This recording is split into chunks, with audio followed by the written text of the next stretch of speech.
Hello बच्चों, आज हम लोग प्रोजेक्टाइल मोशन का दूसरा लेक्चर देखने वाले हैं जिसमें 5 इंपॉर्टेंट पॉइंट्स की चर्चा करेंगे हम प्रोजेक्टाइल मोशन में।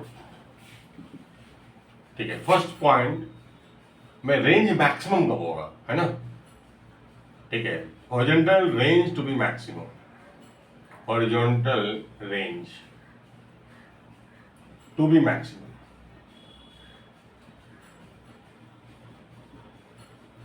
ठीक है, फॉर ए गिवन यू, है ना, यानी यू हमने फिक्स कर दिया, स्पीड ऑफ प्रोजेक्शन के लिए फिक्स कर दिया हमने, इतना स्पीड में मुझे फेंकना है। ठीक है, कहीं ना कहीं हमारी एनर्जी पे डिपेंड करेगा कि हम कितना स्पीड पे फेंक सकते हैं। इस यू को गिवन कर दिया, फिक्स कर दिया। अब इस गिवन यू से आप रेंज मैक्सिमम कितना प्राप्त कर सकते हैं, तो बस बचता क्या है, एंगल ऑफ प्रोजेक्शन को हम चेंज कर सकते हैं अपने हिसाब से। तो उसको हम वेरी करके मैक्सिमम रेंज कितना बनेगा वो देखना है। तो एक पर्टिकुलर एंगल पे आपको मैक्सिमम मिल सकता है, मिलेगा, मतलब आर बराबर क्या होता है, u square sine 2 theta by g. तो यू फिक्स है, तो यू जी तो कांस्टेंट होता ही है, तो बचा बस साइन 2 थीटा। ठीक है, तो जो एंगल थीटा पे डिपेंड करेगा। अब इसको मैक्सिमम कितना बना सकते हैं, हम जानते हैं कि साइन थीटा का मैक्सिमम वैल्यू 1 होता है, यानी आर मैक्सिमम होने के लिए, for R maximum to be maximum कब हो सकता है ये, जिस एंगल पे साइन 2 थीटा अपना मैक्सिमम वैल्यू यानी 1 लेगा। ठीक है, और वो कब होगा, जब 2 थीटा 90 डिग्री होगा और थीटा 45 डिग्री होगा। तो इसलिए 45 डिग्री पे आपको रेंज क्या मिलता है, मैक्सिमम मिलता है। ठीक है, आपका यू फिक्स है, अब यू जितना स्पीड फेंकना चाहते हैं उतना ही स्पीड में फेंकेंगे, लेकिन जब इस एंगल पे फेंकेंगे तो आपको रेंज मैक्सिमम मिलेगा। ठीक है, अब इसमें दूसरा पॉइंट की चर्चा करेंगे कि आपके दो एंगल पे सेम रेंज मिलता है। ठीक है, देखिए ध्यान से, for a given you, second point, आपको दो एंगल पे सेम रेंज मिलेगा। ठीक है, वो एंगल कैसा होगा, कंप्लीमेंट्री एंगल। ठीक है, यानी रेंज एट थीटा और रेंज एट 90 माइनस थीटा, ये दोनों सेम होता है। जैसे आप रेंज ऑफ थीटा तो यही देख रहे हैं कि आप यू एंगल पे यू स्पीड से फेंके हैं, तो आप थीटा एंगल पे फेंकोगे तो आपको रेंज यही रेंज मिलेगा। और अगर आप 90 डिग्री माइनस थीटा पे फेंकोगे, यानी दोनों एंगल कंप्लीमेंट्री है, जैसे 30 पे फेंका और 60 पे फेंको, ठीक है, 20 पे फेंको या 70 पे फेंको, ये दोनों एंगल क्या है, कंप्लीमेंट्री है, आपको फिर से रेंज सेम मिलेगा। क्यों ऐसा, इसका रीजन देखो। अगर 90 माइनस थीटा पे रेंज देखोगे तो आपको क्या फॉर्मूला में इनपुट करके निकाल देते हैं, तो यहां रख दीजिए 90 माइनस थीटा बाई जी। ठीक है, अब बताइए कितना होगा, u square sine 2 times 90 180 minus 2 theta by g. और हम लोग जानते हैं कि sine 180 minus something sine of that thing होता है, साइन 180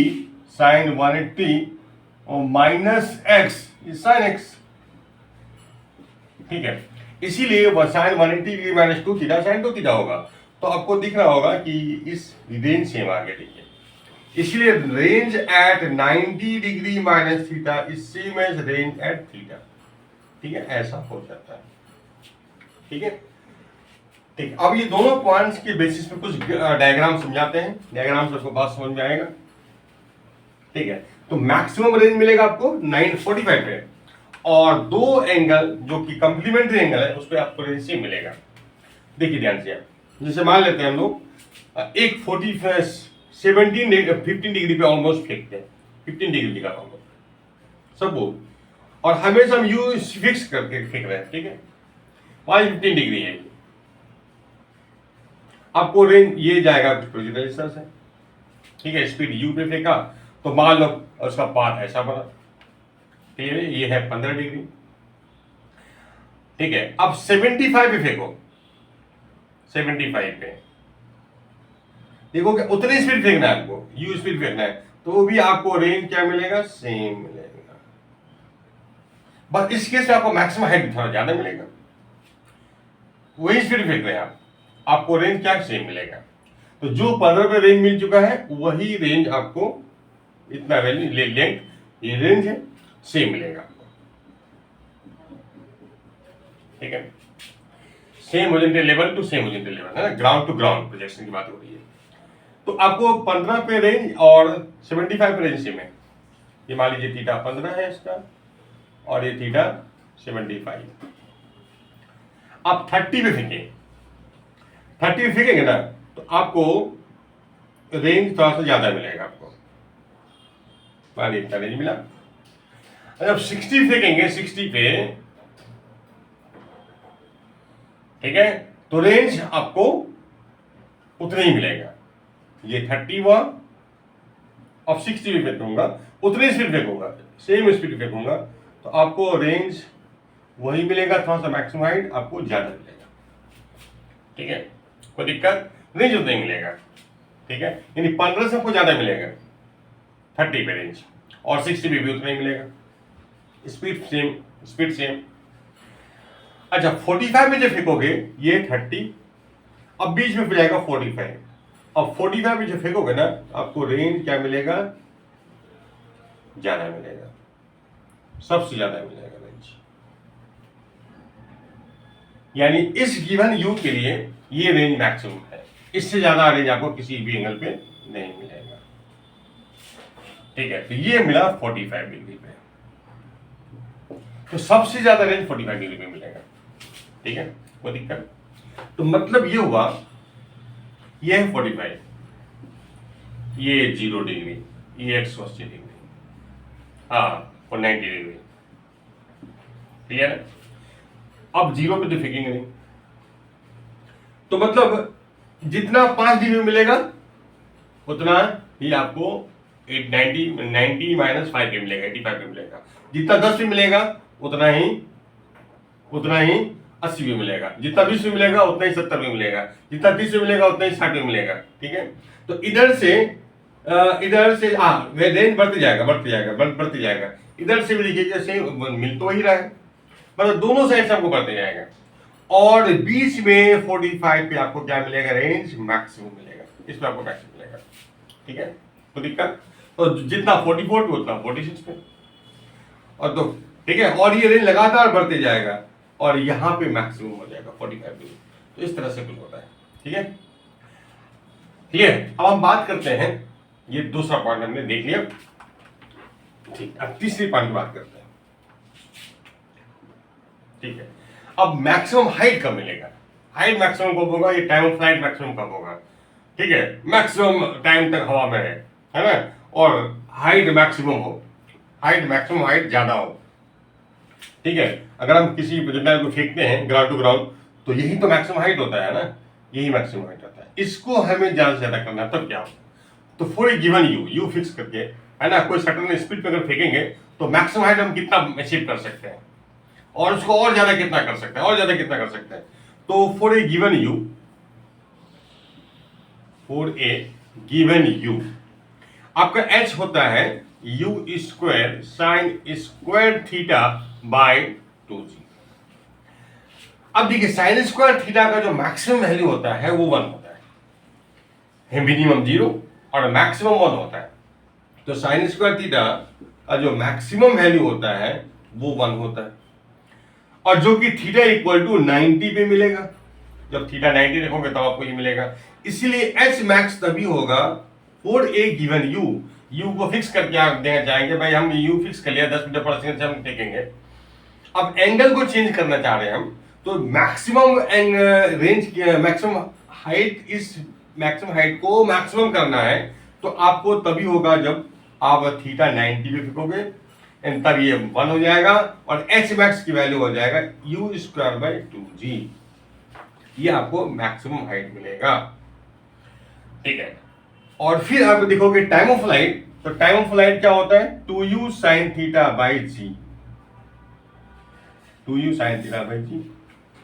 तो फॉर ए गिवन यू, यहां भी u अगर फिक्स है, फॉर ए गिवन यू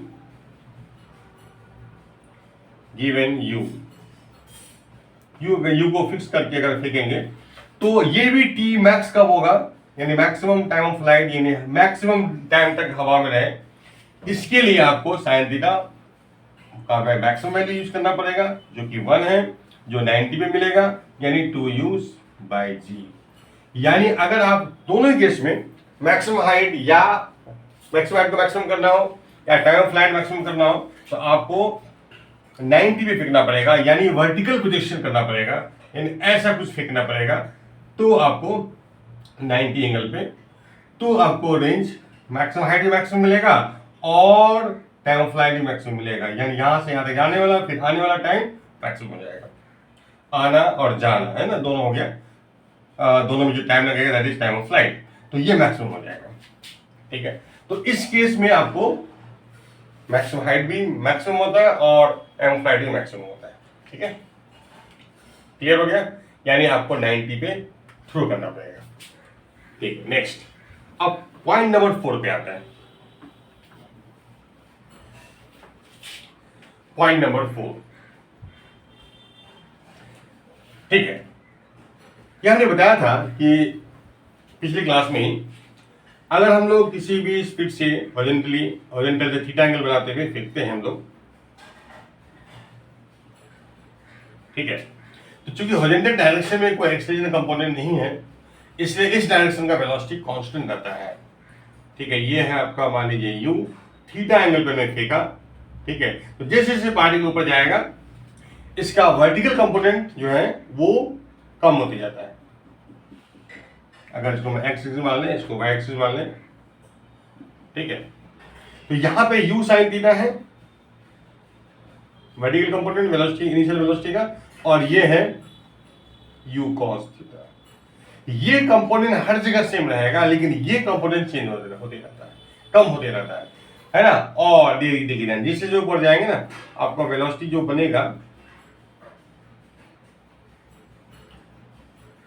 ये वेलोसिटी मान लीजिए इस पॉइंट इस जगह पे, ठीक है, अब इसका जो x कंपोनेंट होगा vx, वो तो आपका ux यानी u cos थीटा ही रहेगा, us के बराबर ही रहेगा, लेकिन ये जो कंपोनेंट है ना ये कम हो गया, u sin जितना था यहाँ पे उससे कम हो जाएगा, ये लगातार कम होते रहेगा। ठीक है, अच्छा ये एंगल भी तो कम हो जाएगा ना, कैसे? अब अगर ये मान ऐसे करके हमने निकाला, ये अल्फा मान लिया, तो टेन अल्फा क्या होगा मेरा? टेन अल्फा हो जाएगा vx/ux। ये तो सेम ही है लेकिन ये कम हो चुका है, तो टेन अल्फा कम बता अल्फा कम, तो अल्फा कम होते जाएगा, यानी जो वेलोसिटी का जो हॉरिजॉन्टल से एंगल बनेगा वो कम होते जाएगा, ये भी रिड्यूस होगा। और ध्यान दीजिएगा जब ये कम हो रहा है तो भाई v तो होता है vx का स्क्वायर प्लस ux का स्क्वायर, ये होता है vy का स्क्वायर, सॉरी vy का स्क्वायर। तो vy चूंकि कम होते जा रहा है लगातार, वेलोसिटी का y कंपोनेंट कम होते जा रहा है, और ये तो सुरक्षित है हमेशा सेम रहेगा, तो फाइनली ये टोटल जो है वैल्यू, टोटल सम कम हो जाएगा क्योंकि ये कम हो रहा है। तो इसलिए जैसे जैसे आप ऊपर जाते जाएंगे आपका जो स्पीड है ना, वेलोसिटी का जो मैग्नीट्यूड स्पीड, वो कम होते जाएगा, और ये vy लगातार घटते घटते घटते जो मैक्सिमम हाइट पे आता है क्या है, vy जीरो हो जाता है यहाँ पे। ठीक है, टॉप पे जो है y कंपोनेंट जीरो हो जाता है। क्लियर? और ये जो स्पीड होती है ना, ये मान लीजिए v1 यानी v1y जीरो, और यहां पे जो स्पीड होती है वो u cos थीटा यानी ux यानी u cos थीटा के बराबर ही होती है, तो मिनिमम स्पीड यहां पे होता है। ठीक है, और फिर इधर से जब जाते हैं तो हम लोग y कंपोनेंट इस डायरेक्शन बनने लगेगा और x कंपोनेंट उतना ही रहेगा, यानी वेलोसिटी कुछ अच्छा रहेगा। ठीक है, फिर इधर स्पीड बढ़ते जाएगा, है ना, और वापस उसी लेवल पे आने के बाद, है ना, फिर से इसको u स्पीड मिल जाती है यहाँ पे, लेकिन है ना डायरेक्शन उल्टा हो जाता है, चेंज हो जाता है, उल्टा नहीं चेंज हो जाता है, और ये अभी एंगल थीटा हो जाता है, सेम एंगल यहाँ मिल जाता है। तो अब देखेंगे जैसे जैसे ऊपर जाएंगे आपका स्पीड कम होगा और ये एंगल कम होगा, हॉरिजॉन्टल से उसका एंगल, वेलोसिटी का एंगल कम होते जाएगा। ठीक है, और यहाँ पे तो ये एंगल जीरो ही हो चुका है एंगल, है ना। अच्छा, अब एक चीज और नोटिस कीजिएगा, अच्छा मान लीजिए यहाँ पे मैं v निकालना है, तब कैसे कीजिएगा? अगर मान लो v निकालना है, और सपोज एंगल अल्फा गिवन है, अल्फा एंगल गिवन है और हमें स्पीड निकालनी है यहाँ पे कि वेलोसिटी किसी भी टाइम पर मान लो हॉरिजॉन्टल से अल्फा एंगल बनाता है, तो आप बताओ u और थीटा को पता है, ये आपको एंगल पता है और स्पीड जाननी है यहाँ पे। तो यही करना क्या है कि आपको vx बराबर ux हमेशा होता है, क्योंकि आपका ax है 0, vx बराबर axt, तो ये 0, तो मतलब v cos alpha in terms of velocity v, ये कंपोनेंट क्या बनेगा v cos alpha equal to u cos theta, इससे आपको v मिल जाएगा u cos theta by cos alpha. तो आपको एंगल पता है तो आपको वहां पे स्पीड मिल जाएगा। तो ये एक बहुत इंपॉर्टेंट चीज है, इसको ध्यान दीजिएगा, ठीक है। किसी भी जगह पे अगर आपको स्पीड जानना है और अगर आपका वेलोसिटी के साथ हॉरिजॉन्टल के साथ वेलोसिटी कितना एंगल बनाता है ये गिवन है, तो आप क्या करो, इसका in terms of velocity component इधर क्या बनेगा v cos alpha, this is equal to ux मतलब u cos थीटा करके आप वहां का स्पीड जान सकते हो, ठीक है। ये मैंने मुझे बताना था, और मिनिमम स्पीड यहाँ पे होगा, ठीक है। एक चीज और आप नोटिस कीजिएगा कि अगर सेम लेवल पे अगर है, सेम हॉरिजॉन्टल लेवल पे अगर प्रोजेक्टाइल आ जाएगा, सेम हॉरिजॉन्टल लेवल पे ग्राउंड से सेम हाइट पे आ गया, तो वहां पे स्पीड सेम हो जाता है। हाँ, वेलोसिटी सेम नहीं बोलेंगे क्योंकि डायरेक्शन अलग है, तो वेलोसिटी स्पीड सेम हो जाएगा, मतलब वेलोसिटी मैग्नीट्यूड सेम हो जाएगा, और ये हॉरिजॉन्टल से एंगल भी सेम होगा, बस ये सेंस अलग हो चुका है, यहाँ पे एंटी क्लॉकवाइज यहाँ क्लॉकवाइज आप बोल सकते हो, और चूंकि इसका वाई कंपोनेंट रिवर्स हो चुका है, जितना यहाँ पे होगा, सॉरी यहाँ वी वाई लिखना चाहिए, ठीक इतना ही कंपोनेंट इधर भी मिलेगा आपको, ठीक इतना ही कंपोनेंट इधर भी मिल जाएगा, और हाँ ये बराबर ये, और ये तो हमेशा रहता ही है, ठीक है। तो फाइनली सेम हॉरिजॉन्टल लेवल पे स्पीड सेम मिलेगा और एंगल भी सेम मिलेगा, ठीक है। सेम हॉरिजॉन्टल लेवल पे आपको स्पीड हमेशा सेम रहता है, ठीक है, कोई दिक्कत, ठीक है। एक चीज और आप इसमें नोट कर सकते हैं, देखिए ये है इस लाइन के बहुत सिमेट्रिकल है ना, पैराबोला जो है ना, जो जिस टॉप मोस्ट पॉइंट पर टॉप मोस्ट पॉइंट से अगर वर्टिकल लाइन ड्रॉ करेंगे, टॉप मोस्ट पॉइंट से अगर वर्टिकल लाइन ड्रॉ करेंगे तो इस लाइन के बहुत ग्राफ सिमेट्रिकल है, ठीक है। जितना ये दूरी उतना ये दूरी, हो सकता है अभी दिख नहीं रहा होगा डायग्राम में, लेकिन ऐसा होता है, जितना ये लेंथ ये r/2, ये भी r/2, जितना यहां से यहां तक जाने में टाइम लगेगा उतना वहां से वहां तक भी आने में टाइम लगेगा, यहां से जाने में time t/2 time of flight by 2, ये भी टाइम ऑफ फ्लाइट बाई 2। एक चीज और नोटिस कीजिए, जितना यहां तक टाइम लगेगा जाने में उतना यहां से यहां तक आने में भी टाइम लगता है, यहां से यहां तक जाने में टाइम उतना ही टाइम में यहां से प्रोजेक्टाइल यहां भी आ जाता है, कोई दिक्कत, समझे। फिर अभी ये देख सकते यहां से यहां तक जितना टाइम लगेगा उतना ही टाइम में यहां से यहां तक भी आएगा, ठीक है। यहां से यहां तक जाने में टाइम बराबर यहां से यहां तक आने में टाइम, क्लियर, सेम मिलेगा, ठीक है। नेक्स्ट पॉइंट पे बात करते हैं।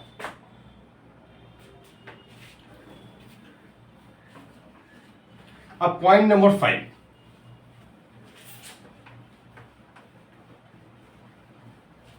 अब इस ट्रैजेक्टरी का जो है इक्वेशन क्या होगा, पॉइंट नंबर 5। अब इस पैराबोलिक पाथ का हम इक्वेशन की चर्चा करेंगे, ठीक है। ये आपका पाथ बन जाता है, इसका इक्वेशन। तो किसी भी कर्व का इक्वेशन का क्या मतलब होता है, कर्व के जो पॉइंट्स के कोऑर्डिनेट्स होते हैं x, y, इस x और y के बीच का रिलेशन को ही हम बोलते हैं इक्वेशन ऑफ द कर्व। यानी x और y यानी कोई भी पॉइंट का कर्व, कोई भी पॉइंट है पूरे कर्व में, तो उनके कोऑर्डिनेट्स के बीच का क्या रिलेशन है, क्या इक्वेशन है, यानी इनके कोऑर्डिनेट आपस में किस तरह से रिलेटेड हैं, किस तरह से रिलेटेड हैं, किस तरह से कनेक्टेड हैं, उसी एक्स वाई का इक्वेशन को हम लोग उस कर्व का इक्वेशन बोलते हैं, ठीक है, समझे ना। और ये इक्वेशन एवरी पॉइंट को सेटिस्फाई करना चाहिए, है ना, एवरी पॉइंट को सेटिस्फाई करना चाहिए, कर्व के एवरी पॉइंट को, और कर्व के बाहर किसी भी पॉइंट को सेटिस्फाई नहीं करेगा, ठीक है। अब इसका हमें इक्वेशन जानना है, तो इसके लिए सबसे पहले आपको x axis y axis draw करना पड़ेगा, तभी तो इक्वेशन, तभी तो कोऑर्डिनेट्स, तभी इक्वेशन। मान लेते हैं इसको हमने जो स्पीड ऑफ प्रोजेक्शन यू है और एंगल थीटा है। सपोज यहां से लेके चला पार्टिकल और प्रोजेक्टाइल और यहां तक आया, चलो इतना से इतना मोशन स्टडी करते हैं इस, ठीक है। यहां से स्टार्ट किया, टी टाइम बाद प्रोजेक्टाइल यहां से हमने थ्रो किया टी बराबर 0 पे, और टी सेकंड बाद यहां पे पहुंच गया, और इसका कोऑर्डिनेट बन गया एक्स कॉमा वाई, ठीक है। क्लियर है? यहां से लेके पॉइंट ऑफ प्रोजेक्शन से इस पॉइंट तक, पी पॉइंट तक आने में टाइम कितना लगा? टी सेकंड लगा। अब हमें पता करना है कि एक्स और वाई में कंडीशन क्या होगा, ठीक है। तो ऐसा कीजिए, तो हम लोग जैसे स्टडी करते हैं, ये इनिशियल पॉइंट पोजीशन है, ये फाइनल पोजीशन है। सबसे पहले हम क्या करते हैं? एक्सिस ड्रॉ करते हैं, मतलब पहले ड्रॉ कर चुके हैं। अब हम लोग इसको इनिशियल और फाइनल पोजीशन को ज्वाइन कर देते हैं स्ट्रेट लाइन से। ये क्या देगा हमें? डिस्प्लेसमेंट देगा, डिस्प्लेसमेंट दे दिया, ठीक है। अब सारे वेक्टर का कंपोनेंट करेंगे, है ना। एक्सेलेरेशन हमेशा नीचे, ए बराबर जी, क्लियर। इस एस को तोड़ेंगे दो पार्ट में, यहां से परपेंडिकुलर ड्रॉप कर दिया, यहां से इधर परपेंडिकुलर ड्रॉप कर दिया, क्लियर।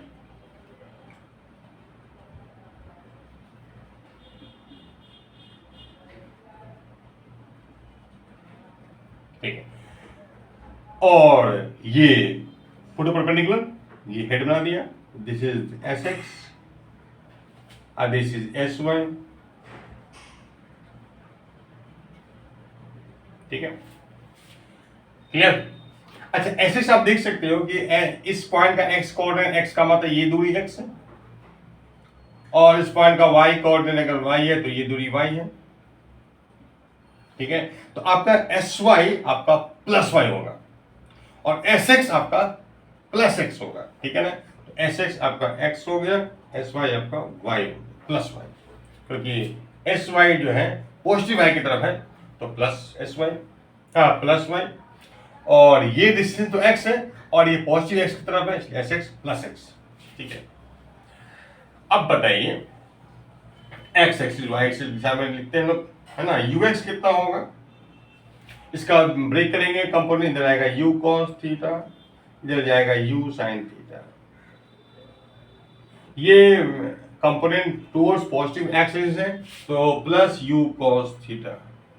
यू वाई होगा, ये भी पॉजिटिव एक्सिस की तरफ है, तो u sine theta plus u sine theta, ठीक है।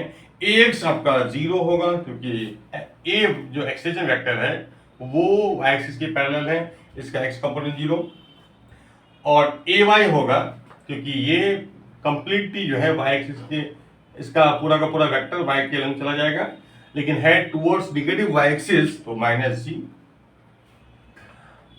ठीक है। एस वाई वाई है, एस एक्स एक्स है, और दोनों में टाइम तो सेम रहता है टी, ठीक है। अब हम इक्वेशन अगर लिखा जाए यहाँ पे, तो हम जानते हैं एस वाई बराबर u y t plus half a y t square. तो s y this y equal to u sine theta into t plus half a y हो गया minus g into t square, ठीक है। और यहां पे S x बोल सकते हैं you x T plus half A x T square, तो ए एक्स है 0, तो you cos theta into t plus 0, ये एक्स। तो फाइनली दो कंडीशन आ गया, एक्स बराबर you cos theta into T और वाई बराबर you sine theta T minus half D T square, ठीक है। अब मैं इसको बिठा,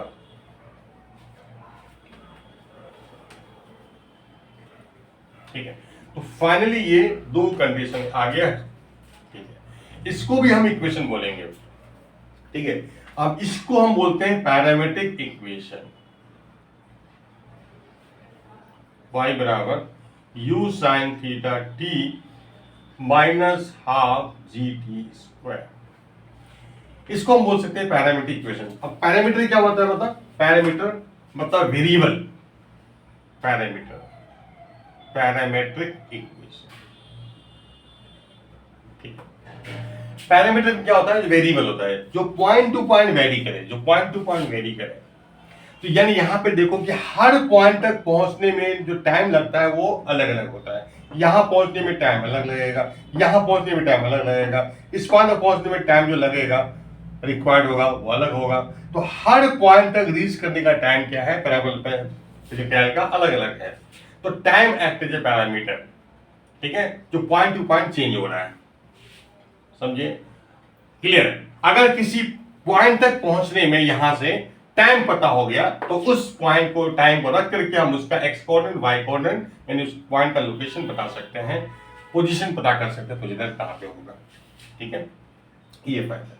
जैसे पैरामीटर देखो, ह्यूमन पैरामीटर होता है name, father's name, mother's name, है ना। फिर मान लो name of the student, father's name, mother's name मान लो मैच कर गया किसी दो आदमी का, किसी दो बच्चे का, तो इसके लिए फिर हम और क्या लेते हैं? फिर डेट ऑफ बर्थ पता करते हैं, है ना। फिर फोन नंबर होता है, लोकल एड्रेस, परमानेंट एड्रेस, ठीक है, ये सारा इंफॉर्मेशन लेते हैं। क्लियर? क्योंकि आदमी, है ना, बहुत सारा चीज सेम हो सकता है आदमी में, लेकिन आजकल इंडिया में एक यूनिक पैरामीटर सब आदमी का, हर पर्सन का एक यूनिक पैरामीटर है, that is the Aadhaar number. ठीक है, तो अगर क्योंकि किसी भी दो आदमी का आधार नंबर सेम नहीं है, यानी Aadhaar number person to person change हो रहा है, तो आधार नंबर क्या हो गया? यूनिक पैरामीटर हो गया। जैसे यहाँ पे टाइम है, हर पोजीशन तक पहुंचने में टाइम अलग अलग है, तो इसलिए हर पॉइंट का पैरामीटर वैल्यू यानी टी वो चेंज हो रहा है। ठीक है, पॉइंट टू पॉइंट चेंज हो रहा है। ठीक है, तो किसी आदमी का आधार नंबर पता होगा तो हम उसका एड्रेस पता कर लेंगे, एक्स कोऑर्डिनेट वाई कोऑर्डिनेट, यानी पूरी तरह से आदमी लोकेट हो जाएगा, कहाँ पे है, क्या नाम है उसका, फादर्स नेम क्या है, सब पता चल जाएगा। उसी तरह से किसी भी पॉइंट तक अगर हमको टाइम मालूम चल गया, किसी पॉइंट पोजीशन पे पहुंचने में कितना टाइम लगेगा, तो वो टाइम को पुट करके हम उसका कोऑर्डिनेट पता कर सकते हैं। ठीक है, ये हो गया पैरामीट्रिक इक्वेशन। लेकिन अगर कार्टेशियन इक्वेशन चाहिए, कार्टेशियन इक्वेशन की बात करेंगे, equation of this parabola.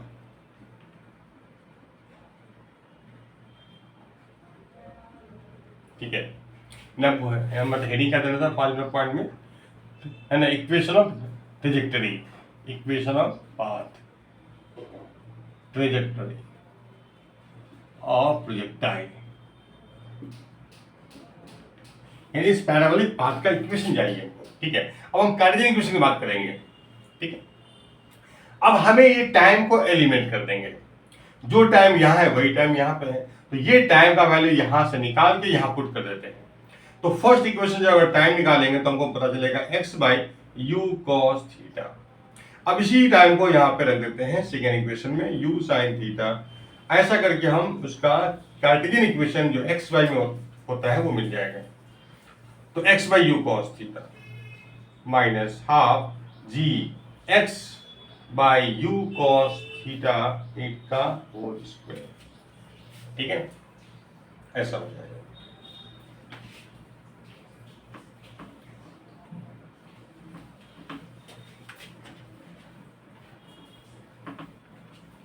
Next, अब ये क्या बन जाएगा? y इक्वल टू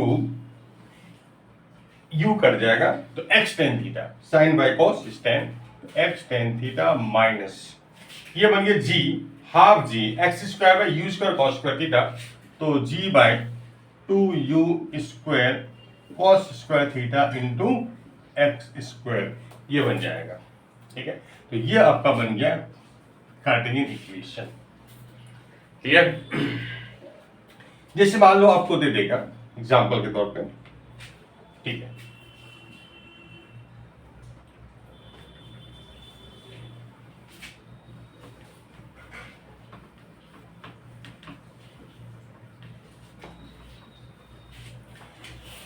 सपोज अगर मुझे दिया हुआ है कि ये प्रोजेक्टाइल का जो पाथ है इसका इक्वेशन दिया जाए, मान लो इक्वेशन दिया हुआ है, मान लो 2x minus 6x square, find u and theta. ठीक है, क्लियर? ये हमें पता करना है, तो कैसे मालूम चलेगा? तो हम क्या करेंगे, इससे कंपेयर करेंगे, क्योंकि हमको पता है। अच्छा, यहाँ भी देखो सेम ओरिजिन से फेंका गया है ना, जहाँ से फेंका वहीं पे ओरिजिन है, एग्जैक्ट सेम है। ठीक है, तो अब आप कंपेयर कर सकते हैं इसको। देखिए यहाँ पे टेन थीटा मतलब 2 है, टेन थीटा आपका 2 है। अच्छा, g by 2u² cos square theta equal to 6 है, यानी -6 इक्वल टू माइनस इतना, तो माइनस सेम, तो 6 इक्वल टू इतना। ठीक है, कोफिशिएंट एक्स स्क्वायर बराबर कर लिया, मतलब माइनस को सोचिए, है ना, यानी coefficient of minus x square equal किया। ठीक है, तो ये बन गया।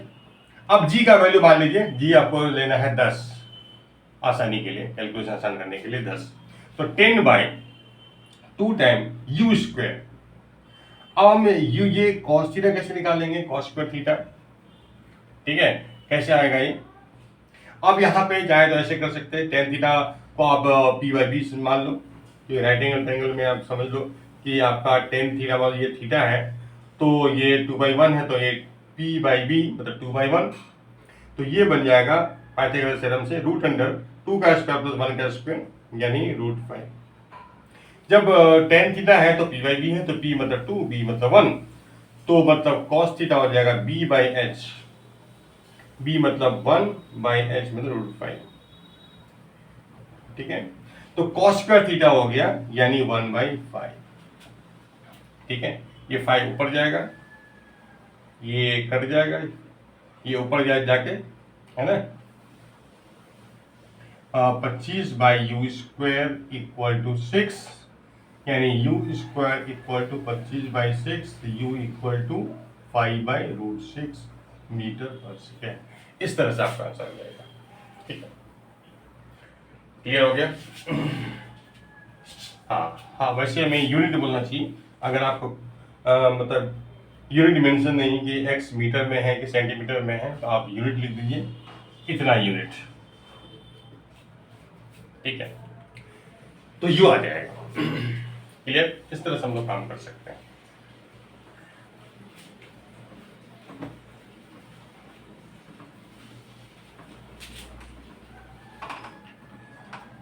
अच्छा, जिससे और इसका क्या फायदा मतलब ले सकते हैं इससे इक्वेशन का, y बराबर x tan theta minus half minus g(x²) by 2u² cos square theta. Suppose अगर हमने किसी प्रोजेक्टाइल को, ठीक है, 20 मीटर पर सेकंड से फेंक दिया और एंगल ले लिया 45 डिग्री। अब रेंज क्या आता है, रेंज तो हमको पता होगा, u² साइन 2 थीटा बाई जी आता है, तो u मतलब 20 का स्क्वायर 400 इंटू साइन 2 इंटू 45 90, यानी 1/g, तो रेंज इज 40 मीटर। ठीक है, अगर हमको पूछ दे कि भाई बताओ कि यहां से जब जाएगा, ठीक है, यहां से तो 40 मीटर जा सकता है ना मैक्सिमम, कहाँ से जाएगा, 40 मीटर तक जाएगा। अब हमें अगर मान लो 30 मीटर भी पूछ दे कि कितना हाइट पे होगा प्रोजेक्टाइल, यानी पॉइंट ऑफ प्रोजेक्शन से 30 मीटर हॉरिजॉन्टली अवे जहां होगा प्रोजेक्टाइल, उस जगह पे ग्राउंड से क्या हाइट है प्रोजेक्टाइल का, यानी इस जगह क्या हाइट है प्रोजेक्टाइल का, हाइट बताओ। उस पॉइंट पे जाओ जो पॉइंट प्रोजेक्शन से 30 मीटर हॉरिजॉन्टली अवे है, उस जगह प्रोजेक्टाइल का क्या हाइट है, ये पता करना हो तो इससे हम इक्वेशन का हेल्प ले सकते हैं। y equal to x tan theta minus g(x²) by 2u² cos square theta. अगर मैंने इक्वेशन लिख लिया, अब यहां वैल्यू पुट कर दो थीटा और u का, मान लो g10 x² बाई 2 टाइम 20 का स्क्वायर 400 इंटू कॉस स्क्वायर 45 1/2। ठीक है, ये तो y equal to x into 1 x minus x² by 40 आ गया। ये इक्वेशन होता है इस बात का, और हमें इस पॉइंट का y कोड, ये हाइट का मतलब क्या हो गया, y कोऑर्डिनेट, और ग्राउंड से हाइट का मतलब क्या हो गया, ये इस जगह कितना हाइट है, मतलब इस पॉइंट का कितना y कोऑर्डिनेट है। ठीक है, तो अब और इस पॉइंट का एक्स कोऑर्डिनेट कितना है, तो 30 एक्स कोऑर्डिनेट है। ठीक है, ये डिस्टेंस क्या होगा, इस पॉइंट का एक्स कोऑर्डिनेट का काम करेगा, तो 30। तो पुट कर दीजिए आप x इक्वल टू 30, तो y जो मिलेगा 30 माइनस 30 का स्क्वायर बाय 40, तो 30 माइनस 900 बाय 40, ठीक है, तो 90 बाय 4। ठीक है, तो 4 इंटू 30 120 माइनस, तो 30 बाय 4 यानी 7.28 7.5 मीटर हो जाएगा हाइट। ठीक है, तो इस तरह से हम उसका काम ले सकते हैं। ठीक है, चलो आज हम इस टाइम पे स्टॉप करते हैं। Thank you.